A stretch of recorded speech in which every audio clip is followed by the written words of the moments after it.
बहुत साल पुरानी बात है।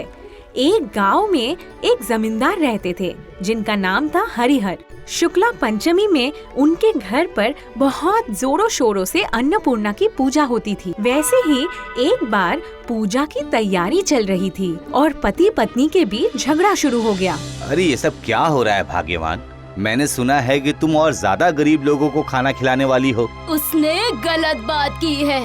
हमारा जो भी कारोबार चल रहा है सब अन्नपूर्णा माँ के लिए ही तो चल रहा है ना। अगर गरीबों को खिलाएंगे तो और बढ़ेगा। समझ में आया? हाँ, तो इसका मतलब है जो मैंने कमाया है सब मैं लुटा दूँ? इतने दिन में तुम नहीं समझे? अगर अन्नपूर्णा माँ की सेवा करेंगे तो अन्नपूर्णा की कोई कमी नहीं रहेगी। रहने दो, तुम मुझे मत समझाया करो। हे भगवान, इन्हें कौन समझाएगा? अब अन्नपूर्णा माँ आप ही समझाइए इन्हें। इस घर में मैं नहीं रह सकती। इस घर में हर रोज लड़ाई झगड़े होते हैं। अब मुझे और कहीं जाना होगा। ईश्वरी नदी के घाट में नाव पर बैठा था, लेकिन कोई भी ग्राहक नहीं आ रहा था नदी पार करने के लिए। इसलिए ईश्वरी बहुत उदास होकर बैठा था। अचानक वहाँ माँ अन्नपूर्णा अपना रूप बदलकर ईश्वरी के पास आती है नदी पार होने के लिए। ए भाई, मुझे थोड़ा नदी पार कराओगे? आप तो अकेली महिला हैं। आपका नाम परिचय जाने बगैर मैं कैसे आपको नदी पार करा सकता हूँ? पहले बताओ आप कौन हैं? क्या तुम्हें मेरा परिचय क्यों चाहिए? आप अचानक अकेली आई हैं। आपका ना नाम मालूम है ना आपका कोई पहचान मालूम है। लोग मुझे गलत समझेंगे। क्या तुम्हें पता नहीं पति का नाम हम नहीं ले सकते? अगर तुम नहीं जानते तो सुनो, मेरे पिताजी एक ब्राह्मण हैं और हम सबसे श्रेष्ठ ब्राह्मण हैं और मेरे दादाजी ने मेरा नाम रखा है अन्नदा। ओह अच्छा, तो तुम ब्राह्मण की बेटी हो। लेकिन अपने पति के बारे में तो तुमने कुछ नहीं बताया। अगर पति के बारे में पूछोगे तो वो भी ब्राह्मण है। बहुत लोगों का पति है। वो नशे में चूर रहता है। नशा भांग करने में भी वो बहुत माहिर है। उसमें तो सारे गुण है। एक तो बूढ़ा है, ऊपर से नशा भी करता है। तुम्हारा नसीब भी खराब है। कैसा पति मिला है? ऐसा पति होगा तो नसीब खराब होगा ही। और सुनो, कड़वी बातें करने में माहिर है वो। कंठ में उनके जहर भरा हुआ है और मेरी सौतन को सर पर लेकर घूमते हैं। सारा दिन उसे सर पर लेकर घूमते हैं। अरे जहाँ ब्राह्मण होते हैं वहीं गड़बड़ होती है। आप आइए बैठिए, मैं आपको नदी पार करा देता हूँ। नाव पर बैठकर देवी अन्नदा नदी पार करनी चली। देवी अन्नदा ईश्वरी के दुख की कहानी सुनना चाहती थी। ईश्वरी के दुख की कहानी सुनकर देवी का मन पिघल जाता है और देवी की कहानी सुनकर ईश्वरी भी दुखी हो जाता है। अरे आप दुख मत कीजिए, देखना दुख के दिन जल्दी ही बीत जाएंगे। तुम्हें देखकर लग रहा है कि तुम भी बहुत दुखी हो। अब मैं और क्या बताऊं, इससे जो भी कमा लेता हूं बस अपना घर परिवार चला लेता हूं। बस ऐसे ही खींचतान के चलता है। अरे ये क्या हो गया? नदी में तो मैंने कभी कमल देखा ही नहीं है। इतना कमल आया कहाँ से? यही तो यहाँ की खास बात है। वो तो अच्छा हो ही सकता है, लेकिन आप अपना पाँव नाव के ऊपर ही रखिए, नहीं तो कुछ भी दुर्घटना घट सकती है। तब क्या होगा? अरे लेकिन मेरे पैरों का लाल रंग धुल जाएगा। तो आप एक काम कीजिए, आप दोनों पाँव उठा के लकड़ी के तख्ते पर रख दीजिए।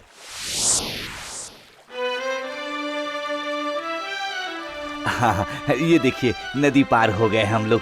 लीजिए आप ना आराम से उतर कर चले जाइए। देवी अन्नदा नाव से उतरकर आगे चलकर चली गई। तब ईश्वरी का ध्यान गया उसके नाव पर। उसने देखा कि जहाँ जहाँ देवी ने पैर रखा था वो सोने का हो गया। ईश्वरी एकदम हैरान हो जाता है। तो ये क्या? ये महिला ने तो जहाँ जहाँ पाँव रखा है वो सब सोने का हो गया। नहीं, ये क्या देख रहा हूँ मैं? ये सोना है, माया है या और कुछ? लगता है कोई देवी अपना रूप बदल कर आई थी। बिल्कुल कोई देवी ही होगी। रुकिए, मैं समझ गया हूँ। आप साक्षात देवी माँ हैं। देखिए मैं पढ़ा लिखा नहीं हूँ, मुझे मंत्र भी नहीं आते हैं। आप सच बताइए माँ, आप कौन हैं? बताइए ना माँ, बताइए ना। मैंने तो तुम्हें सब कुछ सच बता दिया था, लेकिन तुमने मेरी बातों के 2 अर्थ निकाले, इसलिए तुम्हें कुछ समझ नहीं आया। अब मैं तो एक अनपढ़ इंसान हूँ, मैं कहाँ कुछ समझ पाऊंगा। तो फिर सुनो मेरी बात। मैं हूँ देवी अन्नपूर्णा और मैं काशी में रहती थी। इसके बाद देवी अन्नपूर्णा क्यों काशी में आई, वो कहानी वो विस्तार में बताती है। विवाह के बाद कैलाश में देवी और शिव बहुत सुख शांति से जीवन बिता रहे थे। देवादिदेव शिव बहुत गरीब थे और इस गरीबी के कारण कुछ ही दिनों में शिव और पार्वती में अनबन शुरू हो जाती है और गुस्सा और दुखी होकर देवी अपने कैलाश को छोड़कर चली जाती है और इसी वजह से पूरी दुनिया में महामारी शुरू हो जाती है। अपने लोगों को बचाने के लिए देवादिदेव अन्न के संधान में निकल जाते हैं और थोड़े से अन्न के लिए हर एक घर पर खटखटाते हैं, लेकिन भिक्षा के रूप में उन्हें वहाँ कुछ नहीं मिलता। भिक्षाम देहि माँ, भिक्षाम दे, एक ब्राह्मण को भिक्षा दो। मैं आपको क्या भिक्षा दूं बाबा, हमें तो खुद खाने के लिए कुछ नहीं बचा है अब घर में। आप आगे जाइए बाबा। सभी यही कहते हैं, पर मुझे खाली हाथ लौटना पड़ता है। हमारी खेती बाड़ी सब बर्बाद हो गई, हम भूखे मर रहे हैं बाबा। पार्वती के माया के कारण शिव को एक भी भिक्षा नहीं मिल रही थी, ये उन्हें पता ही नहीं था और वो इसी तरह हर घर पर खटखटाते रहे। फिर वो पहुँचे काशी। ये सब क्यों हो रहा है, मेरी कुछ भी समझ में नहीं आ रहा। क्या कमी रह गई? हम देवादिदेव शिव हैं, पर कोई भी एक मुट्ठी भर अनाज भिक्षा के रूप में नहीं दे पा रहा।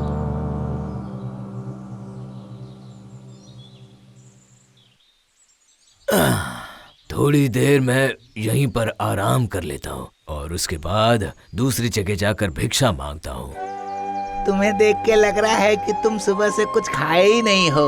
अभी तुम बहुत सही जगह पर आकर बैठ गए हो, अब कोई चिंता नहीं है। ये आप क्या बोल रहे हैं? आखिर मुझे खाने के लिए कौन देगा? काशी धाम में एक औरत सबको अन्न दान कर रही है। आप उसके पास जाइए, आपको भिक्षा जरूर मिलेगा।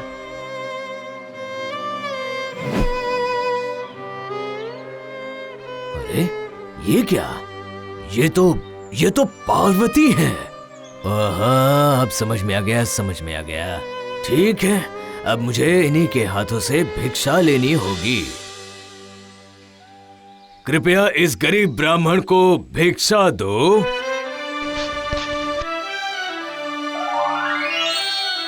अब समझ आया अन्नपूर्णा देवी का महत्व? मैं सब जानता हूँ और आज तुमने अन्नदान किया है, आज के बाद तुम्हारा नाम अन्नपूर्णा है और इस महिमा को बढ़ाने के लिए हम तुम्हारा अन्नपूर्णा का मंदिर बनाएंगे। तो फिर ठीक है, शुक्ल पक्ष में चैत्र मास को मेरी पूजा होगी, उसी मंदिर में मैं अधिष्ठान करूंगी। ठीक है, फिर वही होगा। तब से मेरी पूजा का प्रचलन शुरू हुआ। इतने दिन में गोविंदपुर के जमींदार के घर पे थी, लेकिन उनके घर में हर रोज झगड़ा हुआ करता था और इसीलिए मैं वो घर छोड़ कर आई। सब कुछ सुनकर ईश्वरी अन्नदा को प्रणाम करता है और अन्नदा भी ईश्वरी से प्रसन्न होकर उसे कुछ मांगने को कहती है। मेरा तो परम सौभाग्य, जो जगत को पार लगाते हैं, मैंने उनको नदी पार कराया। मैं तुमसे बहुत संतुष्ट हुई ईश्वरी। बोलो, क्या चाहिए तुम्हें?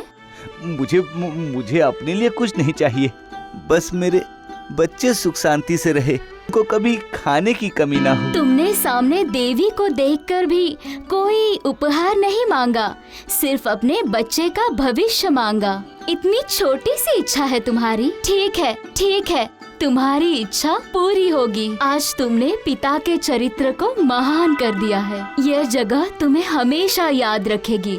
देवी ईश्वरी को ये आशीर्वाद देके हमेशा के लिए वहाँ से चली जाती है।